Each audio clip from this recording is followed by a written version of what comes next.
Welcome to a special edition of The Spice is Right, Spice Lovers.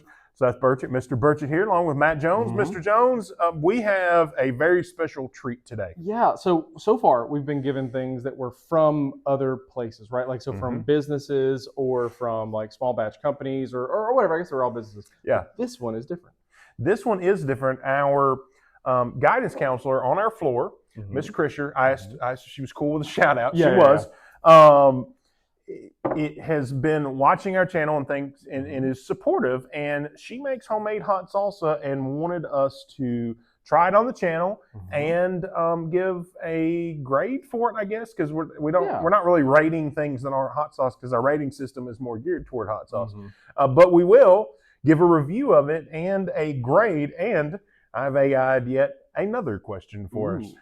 The only problem with this one, which I hate to say, it is limited, so you can't just go anywhere and buy this amazing thing. Not everybody can get it, but if you really, really want to, if you're a sweet talker, maybe. She might have an extra one. But she was kind enough to give this to us to try, and we're going to get into it. Absolutely. And while you're opening that, I will reveal the AI question of the day. Got it.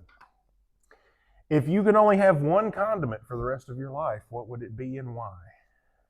I'm gonna break this in half because I know I don't want to double dip because that's uncouth. That's poor form. But I want another dip. So one reminds me of the movie Hook. Bad form.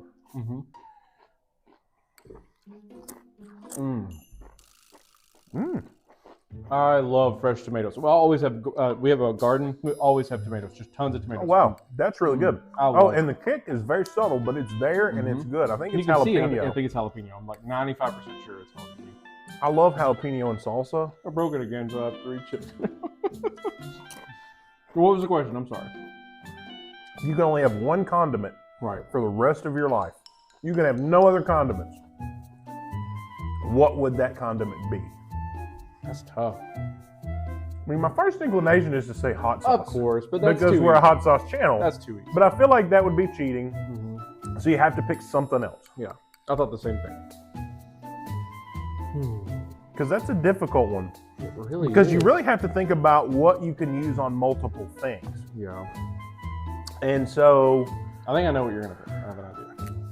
Oh no. I broke it to 15 pieces. I guess I'll have to have 15 dips. Terrible. It's not what you think. Because I know what you think I'm going to say. Oh.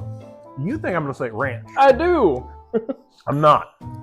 Because my mother, from a very early age, instilled a love of ketchup for me. And while I love ranch, and I would hate to see it go, I would be sad to see it go. I might mourn. Like it might be a ranch funeral. But I think I can use ketchup on more things. And I think ketchup is a little bit more universal across the board. Yeah. So I'm going to go ketchup. Because if I can't put ketchup on like scrambled eggs, or I can't dip my French fries in ketchup, you can dip steak in ketchup. I don't necessarily recommend it. My wife does it. And I'm still not certain about it. It was tumultuous in the beginning when I heard that that's what she dipped her steak in. But hey, it's subjective. It's taste, right? It is subjective, and she really likes ketchup on her steak. So if I'm picking one and I can only have one, it probably is ketchup because I just feel like I can put it on more stuff. Like I can still have hot dogs. But I can have French fries and hot dogs and have ketchup on both. Although that is also a contentious topic for people because there are people. I don't know who they are, but I know they exist that say you can only have mustard on a hot dog. So mine is the same one I picked before. It's A1. I think I could eat A1 on anything. Like, so you said dip it in fries. I'm dipping that in fries. I could dip steak or have it on a burger or a hot dog. I don't care. I love A1. I can use it anywhere. I might have mentioned this when we had that discussion topic in an earlier episode. Check it out. I would say I put the link in the description, but I don't remember which episode it is. Yeah. So you're just going to have to watch them all. It's early. It's early. It is early. It's a short. We talk about it. It's one of our shorts. But like, comment, subscribe, order a t-shirt. Shameless self-promotion. What was I even talking about at this point? A1? Oh, yeah. I think I mentioned it in that episode. I like it on baked potatoes. Like occasionally I'll put it on a baked potato. See, I've done it because like I have like a steak, right? And you're just running the potato through it. Take the potato in there, absolutely. Especially like you get the end that doesn't have any more. You're out of butter, you're out of sour cream, you're out of everything else. Dip in A1, it's delicious. My mom for a long time would just put A1 and butter on her baked potato. Oh, I don't know that she does it anymore exactly like that, but there are people that exclusively will put A1 on stuff like that. Well, what do you guys put on your which one would you have to live with if you could only live with one condiment for the rest of time? What would it be for you? What would you put?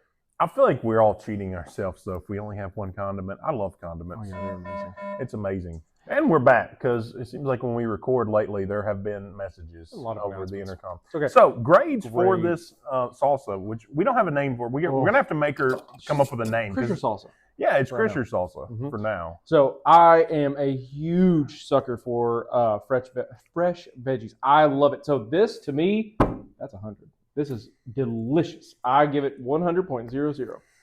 Yeah, I can't find anything wrong with it. Because if you like a chunkier salsa, it has that. If you just want like the juice, there are people that are like that just like the juicy part. You can have that with it. So I'm going to say 98.75. Here's why.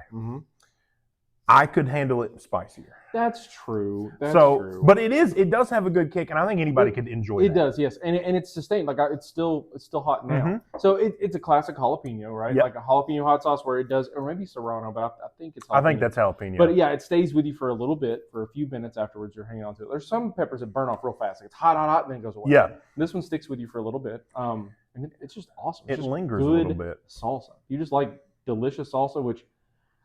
So shout out to my wife. She has to buy 2 or 3 cans of salsa every week because I just eat chips and salsa. That's my snack. That's my snack. So I love salsa. This is amazing. Wonderful. 100%. It is. I really enjoyed it as well. And I can also see myself putting that on like eggs or putting that on nachos. I didn't even think about extra stuff. Like you can put it on. That would go really well with extra stuff. So Ms. Krisher, thank you very much. Thank you so much. We certainly enjoyed it and we'll continue to enjoy it. Any final thoughts? If you have the opportunity to try fresh salsa or make some on your own, please do it. It's so easy to make, and it makes such a big difference. It tastes so different than store-bought salsa. Oh, yeah. And you have control over what you put in it. And one of the things that I'll mention, and you could speak to this as a science teacher, but there are people that have a gene with cilantro. Yeah, it tastes like soap. It tastes like soap. And for a lot of salsas, they're going to have cilantro. So if you make it yourself and you have that problem, like maybe you're like, I don't like salsa because it tastes weird or like soap. It might be because there's cilantro in it. And if you make it yourself, you can omit that if you need to. This is a very dumbed down version of it, but basically the people who can taste like soap to them, they're actually better off because they have a gene that makes them taste bitter stuff better. Yeah. So they can taste more poisons technically. So I think that it was possibly like some sort of adaptation to deal with eating stuff that doesn't taste very good. So that's a really dumbed down version of it, but it's basically the reason why. That's going to do it for us. Special thanks to Ms. Krisher for donating this salsa and letting us try it. It was fantastic. That's going to do it for Mr. Jones. I'm Mr. Burchett saying, stay spicy. See you guys.